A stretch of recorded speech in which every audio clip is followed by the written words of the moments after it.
গল্পের শুরুতেই আমরা সমুদ্রের মাঝখানে একটি জাহাজ দেখতে পাই, যেখানে অনেক মানুষ উপস্থিত ছিল। সেই জাহাজেই একটি ছোট মেয়ে ছিল, যার নাম এমা। সে জাহাজের কিনারায় মুখ ঝুলিয়ে দাঁড়িয়েছিল। ঠিক তখনই তার বাবা, যার নাম কং, তার মেয়ের কাছে আসে এবং তাকে একটি ছোট উপহার হিসেবে একটি ওয়াকি টকি দেয়। সেটি দেখে এমা একটু মৃদু হাসে।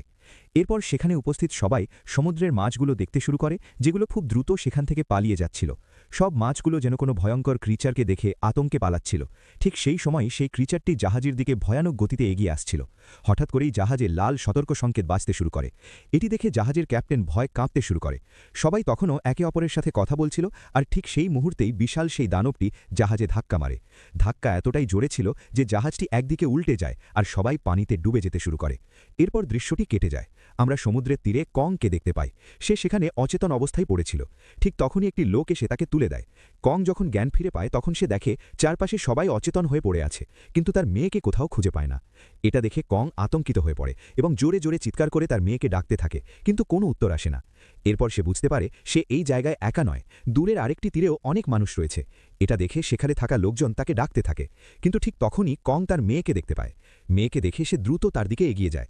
হঠাৎ তার এক বন্ধু তাকে সতর্ক করে বলে ওখানে কিছু নড়ছে। এটা দেখে সবার চোখ বিস্ময়ে বড় হয়ে যায়, কারণ সেখানে একটি বিশাল দানব সাপ তাদের দিকে এগিয়ে আসছিল। আর মুহূর্তের মধ্যেই সেই বিশাল দানব সাপটি সবাইকে অনেক উঁচুতে ছুঁড়ে ফেলে দেয়। শুধু তাই নয়, অনেক মানুষকে এসে গিলে ফেলতে শুরু করে। এটা দেখে কং আর এক মুহূর্ত দেরি না করে নিজের মেয়েকে বাঁচানোর জন্য ছুটে যায়। তার মেয়েকে বাঁচানোর জন্য কং দৌড়ে যায়, কিন্তু ঠিক সেই সময় তার এক বন্ধু এসে তাকে থামিয়ে দেয়। কং যখন পিছনে ফিরে তাকায় তখন সে দেখে সেই বিশাল সাপটি তার মেয়েকে গিলে ফেলছে। একটু আশা জাগে, হয়তো তার মেয়ে এখনও বেঁচে আছে। অন্যদিকে বাকি লোকজন তাদের হারিয়ে যাওয়া সঙ্গীদের খুঁজতে জঙ্গলের ভেতরে ঢুকে পড়ে। এদিকে সেই বিশাল সাপটি নিজের গুহায় ফিরে আসে এবং সে তার পেট থেকে মানুষগুলোকে বের করে বাইরে ছুঁড়ে ফেলে দেয়। তারপর আবার নতুন শিকারের খোঁজে সেখান থেকে চলে যায়। ঠিক তখনই জাহাজের ক্যাপ্টেনের জ্ঞান ফিরে আসে। ক্যাপ্টেন বাইরে বেরোনোর পথ খুঁজতে থাকে এবং একে একে সবাইকে জাগাতে শুরু করে। ধীরে ধীরে সবাই জ্ঞান ফিরে পায়। হঠাৎ করেই ক্যাপ্টেন কংয়ের মেয়ে এমাকে দেখতে পায়। তার শ্বাস এখনও চলছিল।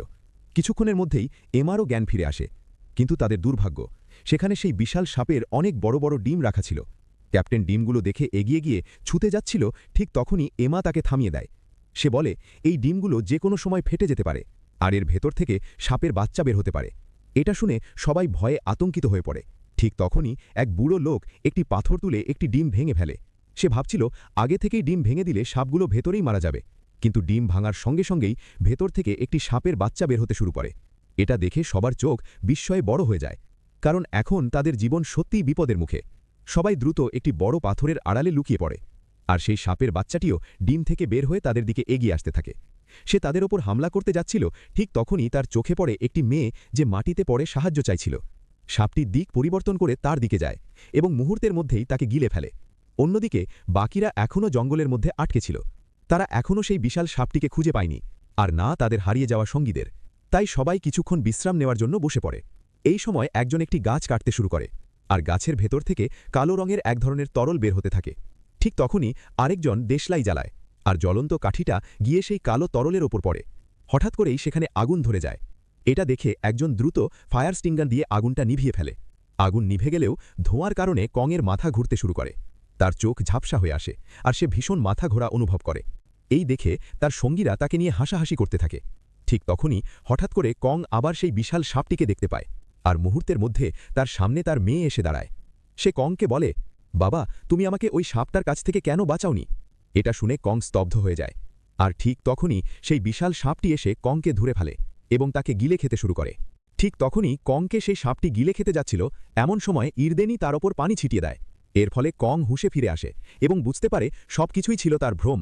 আসলে সেই কালো রঙের তরল গাছগুলোর ভেতর থেকে বের হচ্ছিল, আর সেই তরল বের হতেই তার বিষাক্ত গ্যাস চারপাশের মানুষদের নিজের নিয়ন্ত্রণে নিয়ে নিচ্ছিল। ঠিক তখনই তারা দুজন পিছনে ফিরে তাকায় এবং দেখে বাকি সবাইকে গাছের শিকড় শক্ত করে জড়িয়ে ধরেছে। এই গাছটি কোনো সাধারণ গাছ নয়, বরং এটি একটি ভয়ঙ্কর ক্রিচার, যে তার শিকড় দিয়ে আশেপাশের মানুষদের ধরে মেরে ফেলে। কং কোনোভাবে সবাইকে জ্ঞান ফিরিয়ে আনে এবং তারা সেখান থেকে পালাতে শুরু করে, কিন্তু পিছন থেকে তাদের এক সঙ্গীকে সেই গাছ নিজের শিকড়ে আটকে সেখানেই মেরে ফেলে। এটা দেখে সবাই ভয়ে দ্রুত সেখান থেকে পালিয়ে যায়। হঠাৎ করে একটি দানব মাছ তাদের ওপর আক্রমণ করে। তার দাঁতগুলো ছিল ভীষণ ধারালো আর ভয়ঙ্কর। এটা দেখে কং তাকে দ্রুত নদীর মধ্যে ছুঁড়ে ফেলে দেয়। ঠিক সেই সময় সাদা কুয়াশার ভেতর থেকে অসংখ্য দানব মাছ তাদের দিকে এগিয়ে আসতে থাকে। এই মাছগুলো শুধু সাঁতারই কাটতে পারে না, বরং উড়তেও পারে। এটা দেখে কং সাথে সাথে দৌড়ে পালাতে শুরু করে। তার সঙ্গীরাও তার সাথে দৌড়াতে থাকে, কারণ সেই দানব মাছগুলোর সংখ্যা ক্রমেই বাড়ছিল। তাই তারা কোনোভাবে গাছের আড়ালে লুকিয়ে পড়ে। ঠিক তখনই ইরদেনি বুঝতে পারে এই মাছগুলো আসলে সাদা কুয়াশার সাথেই আসছে। তাই তারা সবাই দৌড়ে সেই জায়গায় চলে যায় যেখানে কুয়াশা নেই। এর ফলে তাদের প্রাণ বেঁচে যায়, আর সব দানব মাছ মাটিতে পড়ে যায়। তারা কিছুক্ষণ বসেছিল। হঠাৎ ইরদেনির চোখে পড়ে মাটিতে এক বিশাল প্রাণীর পায়ের ছাপ। সে ওপরে তাকাতেই দেখে একটি গাছের গায়ে অদ্ভুত কিছু লেগে আছে। এটা দেখে সবার নিঃশ্বাস যেন বন্ধ হয়ে যায়। একজন লোক সেটাকে পাথর ছুঁড়ে মারতে যাচ্ছিল। ঠিক তখনই হঠাৎ করে একটি অদ্ভুত জিহ্বা এসে তাকে টেনে নিয়ে যায়। সবাই হতবাক হয়ে তাকিয়ে থাকে। এরপরই ওপর থেকে একটি বিশাল অদ্ভুত ব্যাঙ তাদের সামনে পড়ে। তখন তারা বুঝতে পারে এই বিপদ কতটা ভয়ঙ্কর, কারণ সেই ব্যাঙটির আকার ছিল বিশাল। এত বড় প্রাণীকে মারা প্রায় অসম্ভব। তাই সবাই ভয়ে দৌড়ে পালাতে শুরু করে। কিন্তু হঠাৎ সেই দানব ব্যাঙ তার জিহ্বা দিয়ে একটি মানুষকে ধরে ফেলে। বুড়ো লোকটি প্রায় তার পেটের ভেতরে ঢুকে যাচ্ছিল। ঠিক তখনই সে একটি গাছ শক্ত করে ধরে ফেলে, কিন্তু তার হাত ধীরে ধীরে পিছলে যাচ্ছিল। ঠিক তখনই তার সঙ্গীরা এসে তাকে শক্ত করে ধরে ফেলে। এই সময় তাদের একসঙ্গী রাগের মাথায় সুযোগটা কাজে লাগায়, আর সবাই সেখান থেকে দৌড়ে পালাতে শুরু করে। কিন্তু সেই দানব ব্যাংকটি তখনও তাদের পিছু নিয়েছিল। হঠাৎ করেই সেই বিশাল সাপ এসে দানব ব্যাংকটিকে টুকরো টুকরো করে সেখানেই খেয়ে ফেলে।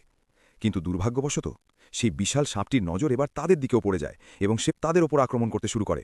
এদিকে যে বুড়ো লোক আর ছেলেটির ওপর ব্যাংকটি আক্রমণ করেছিল তারা আহত হওয়ার কারণে ধীরে ধীরে দৌড়াচ্ছিল। কিছুদূর গিয়ে তারা দুজনেই পড়ে যায়। সেই বিশাল সাপটি তাদের গিলে খেতে যাচ্ছিল, ঠিক তখনই সে অনেক গাছের মাঝে গিয়ে আটকে যায়। এদিকে তাদের এক সঙ্গী সাপটির মনোযোগ অন্যদিকে সরানোর জন্য তার দিকে একটি নারকেল ছুঁড়ে মারে। এই সুযোগে তারা দুজন সেখান থেকে পালিয়ে যায়। কিন্তু রাগে ফুঁসতে ফুঁসতে সাপটি এবার সেই ছেলেটির পিছু নেয়। ছেলেটি কোনোভাবে একটি গাছের আড়ালে লুকিয়ে পড়ে এবং অল্পের জন্য আবারও বেঁচে যায়।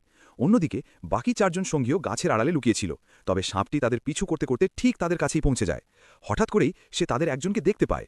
লোকটি সাপের সামনে হাত জোর করে কাঁদতে কাঁদতে বলে, আমাকে খেও না, আমাকে ছেড়ে দাও। কিন্তু তার কথা শেষ হওয়ার আগেই সাপটি তাকে সেখানেই গিলে ফেলে। এরপর সেই দানব আবার বাকি সঙ্গীদের পিছু নিতে শুরু করে। এটা দেখে সবাই আতঙ্কে দৌড়ে পালায়। দৌড়াতে দৌড়াতে তারা একটি ছোট পানির নদীর মধ্যে গিয়ে লুকিয়ে পড়ে। সেখানে সাপটি তাদের স্পষ্টভাবে দেখতে না পেরে শেষ পর্যন্ত চলে যায়, এবং আবারও একবার তারা প্রাণে বেঁচে যায়। অন্যদিকে সেই বিশাল সাপের গুহার ভেতরে বুড়ো লোকটি বাইরে বের হওয়ার চেষ্টা করছিল, কিন্তু তার সব চেষ্টা ব্যর্থ হয়ে যায়। হঠাৎ করেই মাটি কাঁপতে শুরু করে। এটা দেখে সবাই মরে যাওয়ার ভান করে মাটিতে শুয়ে পড়ে, যেন সাপটি তাদের কোনো ক্ষতি না করে। সেই সাপটি গুহায় ফিরে এসে সেই দুজন মানুষকে ফেলে দেয় যাদের সে কিছুক্ষণ আগেই গিলে ফেলেছিল। ঠিক তখনই সে দেখতে পায় তার একটি বাচ্চা মরে পড়ে আছে। এটা দেখে সাপটি ভয়ঙ্কর রেগে যায়, আর রাগে ফুঁসতে ফুঁসতে আবার তাদের পিছু নিতে বেরিয়ে পড়ে। এদিকে সবাই আবার পালানোর চেষ্টা করতে থাকে, কিন্তু ঠিক তখনই সাপের বাকি ডিমগুলো ফাটতে শুরু করে। কিছুক্ষণের মধ্যেই সেখান থেকে আরও অনেক সাপের বাচ্চা বের হতে চলেছে, আর ঠিক তখনই একটি ডিম ফেটে একটি সাপের বাচ্চা বেরিয়ে আসে। এটা দেখে সবাই ভয়ে দৌড়ে পালাতে সেই সাপের বাচ্চাটিও তাকে নিজের মা মনে করে নিয়েছিল, তাই সে তাকে কোনো ক্ষতি করেনি। কিন্তু হঠাৎই সেই সাপটি পাশে থাকা এক লোককে নিজের কবলে নিয়ে সেখানেই মেরে ফেলে। অন্যদিকে সেই বুড়ো লোকটি কোনোভাবে গুহা থেকে বেরিয়ে আসে, কিন্তু নিজের সঙ্গীদের না বাঁচিয়েই সেখান থেকে পালিয়ে যায়। এদিকে জঙ্গলের মধ্যে বাকি সঙ্গীরা হারিয়ে যাওয়া মানুষদের খুঁজতে খুঁজতে এক জায়গায় পৌঁছে যায়। সেখানে তারা একটি অদ্ভুত বাড়ি দেখতে পায় এবং সরাসরি ভেতরে ঢুকে পড়ে। ভেতরে ঢুকতেই তারা কিছু কেমিক্যালের বোতল দেখতে পায়। এতে তারা বুঝতে পারে এই জায়গাটি অনেক বছর আগে একটি এক্সপেরিমেন্ট ল্যাব ছিল। সেখানে অনেক প্রাণীর ছবি ছিল যাদের উপর পরীক্ষা নিরীক্ষা করা হয়েছিল, আর সেই কারণেই এই এলাকার সব প্রাণী বিশাল ভয়ঙ্কর দানবে পরিণত হয়েছে। ঠিক তখনই তারা সেখানে একটি রেডিও খুঁজে পায় এবং দ্রুত রেস্কিউ টিমের সাথে যোগাযোগ করার চেষ্টা করে। কিন্তু রেডিওটি খুব পুরনো হওয়ায় ঠিকমতো কাজ করছিল না। হঠাৎ তারা বাইরে কারো আসার শব্দ শুনতে পায়, আর সঙ্গে সঙ্গে তারা লুকিয়ে পড়ে। কিন্তু পরে দেখা যায় সে সেই একই লোক যে সাপের গুহা থেকে পালিয়ে এসেছিল।